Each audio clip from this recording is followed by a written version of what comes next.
The numbers don't lie. So far in 2022, Froedtert Medical Center says it's treated more than double the amount of shooting victims it did at this point just 2 years ago. Medical advances improve the survival odds for victims, but it's really taking a toll on the people who saved them. Our Spencer Tracy gives us a closer look.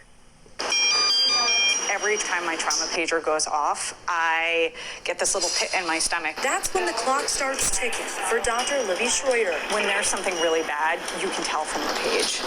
And so in some ways, it then gives me a few minutes as I'm walking down here to collect myself. As a trauma surgeon, she's learned to check her emotions at the door. My job is to keep a level head and then be able to do everything I can to save that patient. A job that's become increasingly difficult during Milwaukee's surge in gun violence. Dr. Froedtert says the trauma center used to see an average of 1 gunshot victim per week.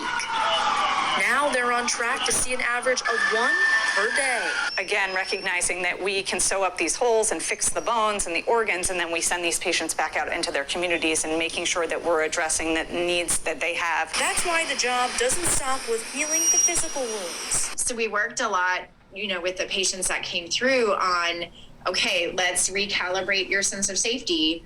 So what is a safe place for you to go? Who are the safe people for you to be around? Going through this process at a rapidly increasing pace, with younger lives on the line. In that moment in the operating room where you realize that you're on the brink of losing this person, and usually that's a person who's about 20. The trauma staff is experiencing trauma of their own. If you're caring for somebody that's like the exact same age as you, they're coming in because they just got shot. It's one of those things where it kind of hits home. Some of us have places picked out in the hospital where we go to kind of decompensate after a bad case. With summer just around the corner, staff don't see an end in sight, but they do see a light, the impact of their work. I think if we didn't have the resources down here that we do, there'd be a lot more people that would have died from a lot of these different trauma related accidents. I'm Spencer Tracy, Fox 6 News.